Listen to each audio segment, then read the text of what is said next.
अपराधी बोल रहे बंदूक की बोल।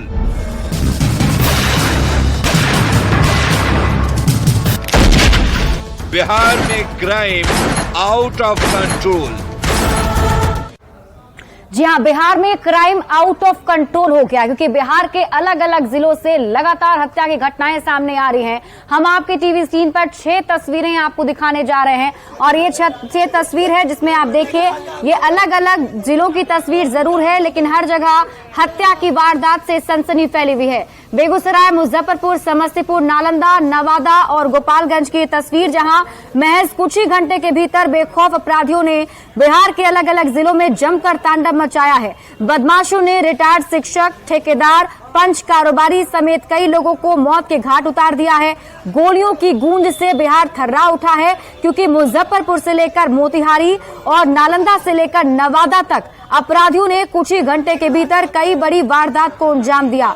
इन तस्वीरों में आप देख सकते हैं किस तरह बदमाशों ने बिहार पुलिस को अपराध पर लगाम लगाने को लेकर खुली चुनौती दी है। पहली तस्वीर बेगूसराय की, जहां बाप बेटा समेत 3 लोगों को गोली मारी गई, जिसमें बेटे की मौत से परिवार के बीच हाहाकार मचा हुआ है। मुजफ्फरपुर के भगवानपुर इलाके में एक रेस्टोरेंट में लगभग 20 राउंड की फायरिंग की गई। समस्तीपुर के खानपुर थाना इलाके के सीरोपट्टी बांध के पास बदमाशों ने किसान को गोली मार दी। वहीं नालंदा के हिलसा थाना क्षेत्र के काजी बाजार मोहल्ले में अपराधियों ने 2 लोग को गोली मारी है। उधर नवादा में पटना रांची NH 20 पर बुधौल ओवरब्रिज के पास लूटपाट के दौरान अपराधियों ने एक शख्स को चाकू से गोदकर जख्मी कर दिया है। और इसी तरह गोपालगंज में भी बदमाशों ने मोबाइल चोरी करने का विरोध करने पर एक युवक को चाकू मारकर जख्मी कर दिया है।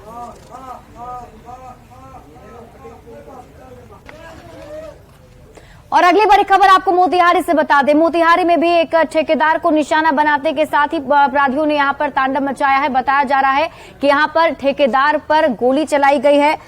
सब्जी खरीदने के दौरान गोलीबारी की वारदात को अंजाम दिया गया। ठेकेदार राजीव कुमार की इलाज के दौरान मौत हो गई है। ठेकेदार को सीने में गोली लगी थी, जिन्हें आनन फानन में अस्पताल में भर्ती कराया गया, लेकिन वहां उनकी मौत हो गई है। मौके से पुलिस ने 2 खोखा बरामद किया है।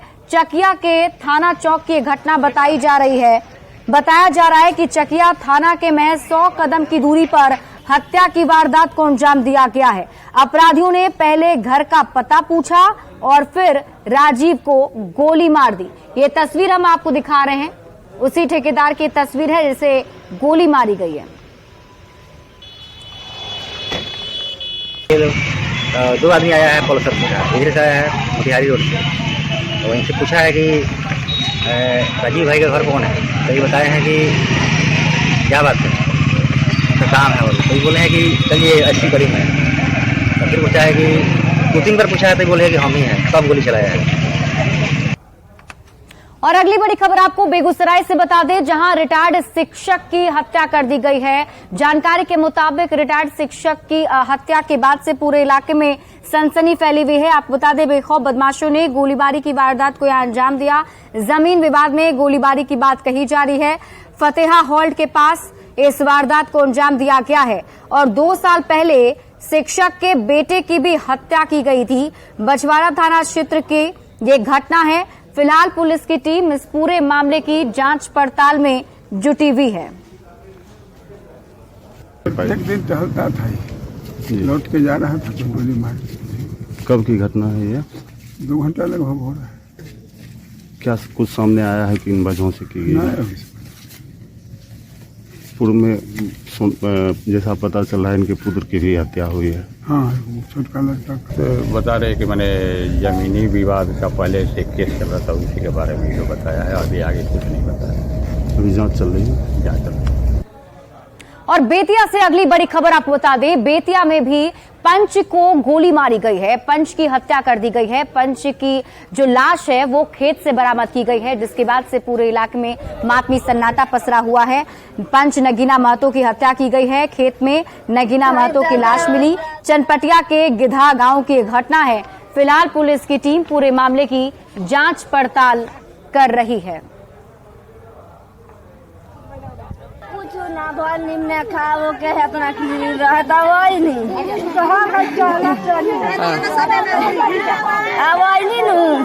तो दहेज सोफरदीन के द्वार पर साइकिल लगा दहनी है एक आउ साइकिल पर बैठा लहलक मोटरसाइकिल पर लेके चल गई। हम किशोर ना हो के शक बा उनके पर हुआ हत्या कर बड़ा। हाँ तो वही सब करब कहे तो फोन लगावे एक बेर के और कोनो कांड भई रहे तो उहे हमनी के फिर में डरले रहल। इधर बेगूसराय में भी हत्या की वारदात के बाद से पूरे इलाके में सनसनी फैली हुई है। बदमाशों ने आतंक मचाते हुए यहां पर पिता बेटा समेत 3 को गोली मारी गई है, जिसे बताया जा रहा है कि बेटे की मौत हो गई है। पिता और एक युवक बुरी तरह से इसमें जख्मी बताए जा रहे हैं, जिनका सदर अस्पताल में इलाज चल रहा है। सिंघौल थाना के कैलाशपुर गांव की घटना है। मृतक विकास यादव कैलाशपुर गांव के रहने वाले बैजू यादव का बेटा था। बताया जा रहा है कि बैजू यादव और संजीव यादव को गोली मारी गई है। गाड़ी पार्किंग के विवाद में इस हत्याकांड को अंजाम देने की बात कही जा रही है। पहले दबंगों ने लाठी डंडे से पिटाई की, जब घर वाले बचाने आए तो उन्होंने गोलियां बरसानी शुरू कर दी।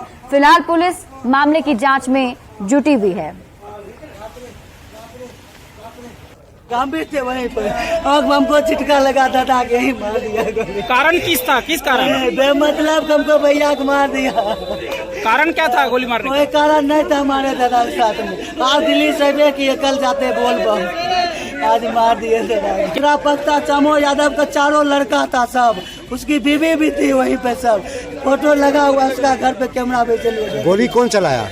गोली चलाया अंकेश था, रूपेश था, उसका 4 बेटा था, चमरू यादव का। और इसी बीच रुक करेंगे बड़ी खबर की। समस्तीपुर से आपको बड़ी खबर बता दें, यहां पर चाचा और भतीजा की लाश मिली है। नदी में तैरती हुई लाश बरामद की गई है। चाचा और भतीजा 3 दिन से लापता बताए जा रहे थे और बताया जा रहा है कि महिसर चौर के पास से लाश बरामद की गई है। मृतक का बेटा अभी भी लापता है। रोसड़ा थाना इलाके की घटना है।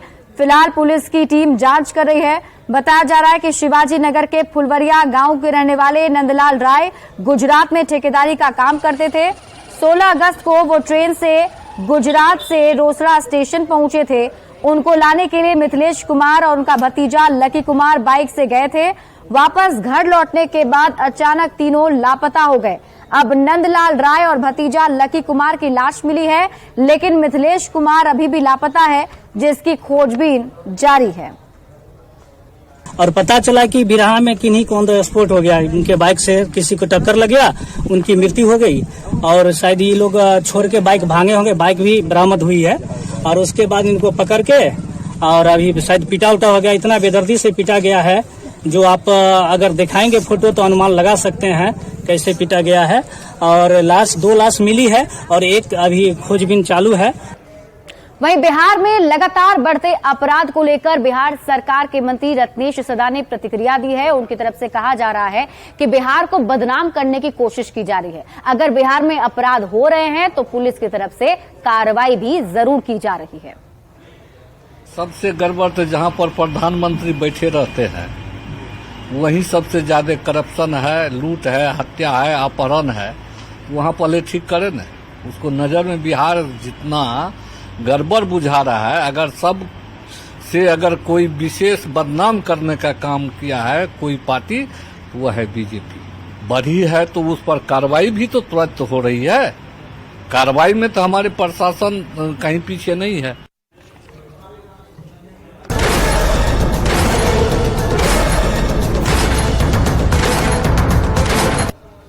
और रुक कर लेते हैं अगली बड़ी खबर की। बेतिया से आपको बड़ी खबर बता दें, बताया जा रहा है बेतिया में 2 बच्ची नदी में डूब गई है, जिसमें दोनों ही बच्ची की मौत हो गई है। नहाने के दौरान चवर में दोनों बच्चियां डूब गईं।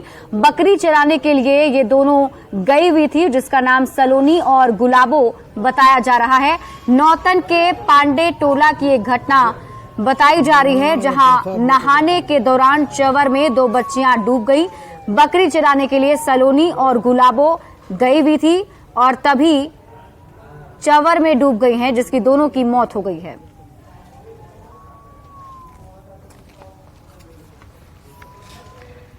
और गिरिडीह में होने वाले उपचुनाव को लेकर के अभी लगातार जहां एक तरफ से राजनीतिक पार्टियों ने अपनी कमर कस ली है, तो वहीं दूसरी तरफ अब इलेक्शन कमीशन की तरफ से भी तैयारी की जा रही है। गिरिडीह के डुमरी विधानसभा उपचुनाव को लेकर अभी तैयारियों जोर शोर से चल रही है। बताया जा रहा है कि प्रशासनिक स्तर से भी चुनाव को लेकर सारी तैयारी पूरी कर ली गई है। सुरक्षा व्यवस्था के कड़े इंतजाम के अलावा डुमरी विधानसभा के मतदाताओं को कैंपेन के माध्यम से जागरूक किया जा रहा है ताकि लोग अपने मत की महत्व को समझते हुए अधिक से अधिक संख्या में घर से निकलकर मतदान करें। इलेक्शन कमीशन की तरफ से भी जिला प्रशासन को 75% वोटर टर्न आउट का टारगेट दिया गया है। गिरिडीह से और अधिक जानकारी दे रहे हैं संवाददाता एजाज अहमद। गिरिडीह जिले के डुमरी विधानसभा उपचुनाव को लेकर प्रशासनिक स्तर से सारी तैयारियां पूरी कर ली गई है। वहीं बता दें कि तमाम जितने भी राजनीतिक दल हैं अपने अपने प्रत्याशियों के पक्ष में भी प्रचार प्रसार शुरू कर दिया है। वहीं मतदाताओं को भी लुभाने की कोशिश की जा रही है, उन्हें कैंपेन के माध्यम से जागरूक किया जा रहा है ताकि वो अपने मत का प्रयोग कर सके, वो अपने मत का जो महत्ता है, जो वैल्यू है, वो समझ सके। क्योंकि आपको बता दें प्रशासनिक स्तर से जिस तरह से लगातार प्ले कार्ड के माध्यम से ऑनलाइन और ऑफलाइन दोनों माध्यमों का इस्तेमाल किया जा रहा है ताकि मतदाताओं को जागरूक किया जा सके और अधिक से अधिक संख्या में मतदाता बाहर निकले और आने वाले 5 सितंबर को अपना मत का प्रयोग करें। लोगों ने हमारे जो सुपरवाइजर्स हैं बीएलओ के ऊपर रहते हैं और खासकर हमारे ब्लॉक और जो जिले के भी जो हमारे पदाधिकारी हैं, हम लोगों ने इस बार हम लोगों का 2 तरह का होता है। एक बूथ वेरिफिकेशन का एक्सरसाइज होता है और एक टेबल टॉप एक्सरसाइज रहता है। टेबल टॉप एक्सरसाइज के तहत में हम लोग ये करते हैं कि किसी भी बूथ में जैसे 1000 या अधिकतम 1400 की संख्या में लोग अगर वहाँ पे जैसे मौजूद हैं तो एक हम लोग सैंपल सर्वे के तौर पे एक किसी पर्टिकुलर पोलिंग स्टेशन में जाते हैं, वहाँ से संबंध जो भी मतदाता है उनका हम लोग वेरिफिकेशन करते हैं। और एक दूसरे ढंग से हम लोग ये करते हैं कि हमारे कोई भी क्षेत्र में किसी भी बूथ से संबद्ध जो भी पहले 5 घर है उसमें हम लोग रैंडमली विजिट करते हैं और जो भी एलिजिबल बेनिफिशियरीज हैं वो उसमें जुड़े हुए हैं नहीं जुड़े हुए हैं उसकी भी हम लोग वेरिफिकेशन करते हैं। तो हम लोग इस गतिविधि को जारी रखेंगे और ज़्यादा से ज़्यादा वोटर को हम लोग एनरोल तो ज़रूर करेंगे ही। और हम लोग जो हमारे विभिन्न जो कार्यक्रम है, चाहे वो इलेक्टोरल लिटरेसी क्लब हो, चाहे हमारे जो स्कूलों और विद्यालयों में और जो कॉलेजेस में अलग अलग प्रचार प्रसार का माध्यम हो, हमारे वोटर आइकॉन्स हो, डिस्ट्रिक्ट आइकॉन्स हो, उसके माध्यम से हम लोग आने वाले दिनों में और भी बेहतर स्वीप के कार्यक्रम को काम करेंगे। नक्सल प्रभावित होने के नाते प्रशासन के लिए यह एक चुनौती भी है और यह एक चैलेंज भी है जिसे प्रशासन ने स्वीकार करते हुए चुनाव को शांतिपूर्ण बहाल करने में लगी हुई है। गिरिडीह से न्यूज़ 18 के लिए मैं एजाज अहमद। और अगली खबर आपको जामताड़ा से बता दें। जामताड़ा में बीजेपी सांसद सुनील सोरेन ने हेमंत सोरेन सरकार पर हमला बोला है। उनकी तरफ से आरोप लगाया गया है कि केंद्र की जितनी भी योजनाएं राज्य में चल रही हैं उसे दबाने की कोशिश की जा रही है। उन्होंने राज्य सरकार पर डायल 108 और आयुष्मान भारत जैसी योजना को भी समाप्त करने का आरोप लगाया और कहा कि जब तक झारखंड में हेमंत सोरेन का परिवार रहेगा तब तक राज्य का विकास नहीं हो सकता है। वहीं सांसद के बयान पर विधायक इरफान अंसारी ने दावा किया कि जामताड़ा में केंद्रीय योजनाओं की हालत अच्छी है और योजनाओं पर काम भी चल रहा है। उन्होंने कहा कि जामताड़ा के विकास से कोई समझौता नहीं किया जाएगा। आज जो है पूरी तरह राज्य सरकार विफल हो चुका है। जो भी सेंट्रल योजना है उसको दबाने का काम कर रहा है, उसको शिथिल करने का काम कर रहा है। हमने एक नल जल योजना बोला और बहुत सारे योजना 108 कहाँ चला गया,